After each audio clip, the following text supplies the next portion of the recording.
Ganjar ke publik sore ini adalah kesepakatan saya dengan Pak Ganjar sejak awal, bahwa saya pada saatnya yang tepat nanti pasti akan mengajukan pengunduran diri secara baik-baik. Jadi tidak ada pertentangan antara saya dengan Pak Ganjar. Itu sebabnya kalau saudara semua cermat, pada saat penutupan debat itu saya akan membacakan sebuah pernyataan. Saya berterima kasih kepada Pak Jokowi yang telah mengangkat saya 4,5 tahun yang lalu sebagai Menko Polhukam, dan saya percaya dia punya niat baik untuk rakyat ketika mengangkat saya sebagai Menko Polhukam, dan saya membantunya. Sekarang pun saya bersedia bersama Mas Ganjar untuk melanjutkan tugas-tugas, karena menurut saya Pak Ganjar adalah calon presiden yang betul-betul pro rakyat. Nah, jadi saya sudah memberi syarat itu, tetapi kenapa ini tidak dilakukan sekarang? Karena begini, satu, menurut aturan itu tidak dilarang. Dulu yang tidak dilarang itu ya menteri, terus pejabat-pejabat pusat lah, tapi menjelang pilpres yang kemarin ditambah lagi aturannya bahwa wali kota pun ya tidak harus mundur gitu kan, aturannya ditambah. Padahal itu aturan lama yang hanya menyebut menteri dan pejabat-pejabat tertentu, tapi tidak apa-apa.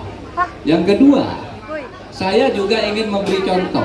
Kalau saya ini menjadi calon wakil presiden, masih merangkap, apakah saya menggunakan kedudukan saya untuk memanfaatkan fasilitas negara atau tidak? Ini sudah 3 bulan saya lakukan. Saya tidak pernah menggunakan fasilitas negara.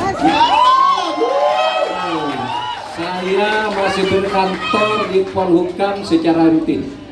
Semua tugas-tugas, semua surat-surat masuk pasti selesai tidak sampai seminggu di meja saya, meskipun saya cawapres.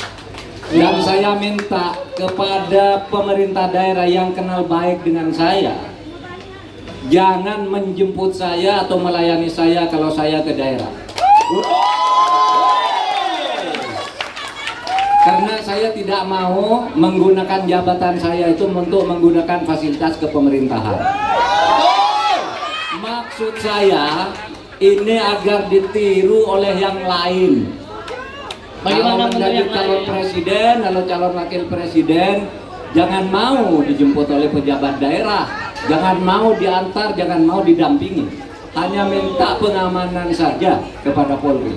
Oleh sebab itu, saudara, di daerah-daerah ini banyak teman baik saya, banyak juga yang saya promosikan, ada yang menjadi pangdam, ada yang menjadi PLT gubernur, ada yang menjadi pejabat bupati wali kota. Semuanya saya bilang ke staf, kalau saya datang ke daerah dia, jangan hubungi dia untuk menjemput saya atau berkomunikasi dengan saya atau menjamu saya. Jangan hubungi dia, kasihan dia nanti dipecat kalau menghubungi saya.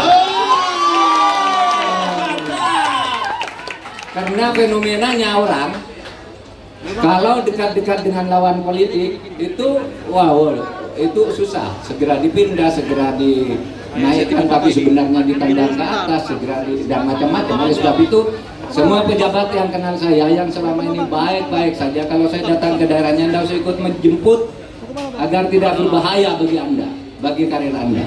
Itu yang saya katakan. Kemudian itu ternyata situasinya tidak berimbang. Pihak lain tampak menggunakan jabatan. Betul. Diantar dan sebagainya. Malah yang terakhir ini menteri-menteri yang tidak ada kaitannya dengan politik juga sudah ikut tim sukses. Siapa itu? Singkat, gitu Bang. Iya kan? Betul. Oleh sebab itu, saya kira percontohan saya, ya sudah cukup.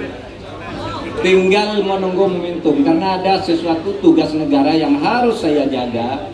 Jangan sampai kacau apa yang sudah jadi, harus saya jaga dalam rangka transisi. Dan saya menghormati Presiden Jokowi yang mengangkat saya 4,5 tahun yang lalu dengan penuh ketulusan Dan berdasar ketulusan yang seperti itu pula saya sekarang akan meneruskan tugas-tugas itu bersama Ganjar Pranowo. Oke.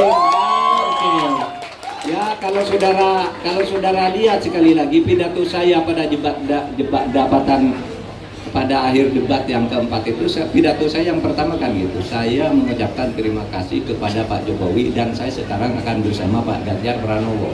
Itu berarti menunggu momentum, menunggu transisi, juga menunggu karena menyangkut politik, strategi politiknya dari partai pengusung melalui TPN. Itu harus disiplin begitu, tidak bisa colong pelayu pergi begitu saja dari Pak Jokowi, tapi juga tidak bisa kita lalu menghindari aturan-aturan organisasi di mana saya sudah bersepakat akan melakukan itu pada saatnya, agar saya tidak lebih terikat dan agar yang lain tahu kalau mau menjadi pejabat itu jangan menggunakan jabatan untuk kepentingan. Itu dosa politik, itu dosa politik yang akan meracuni generasi muda. Oke. Nanti Prof Mahfud berkomitmen sampai tidak akan menyalahgunakan kekuasaan. Iya. Dan dengan rasa hormat kepada Presiden Pak Jokowi, jadi tidak akan menyinggung siapa-siapa, tapi saya ingin memberikan pelajaran etika kepada para pejabat. Betul.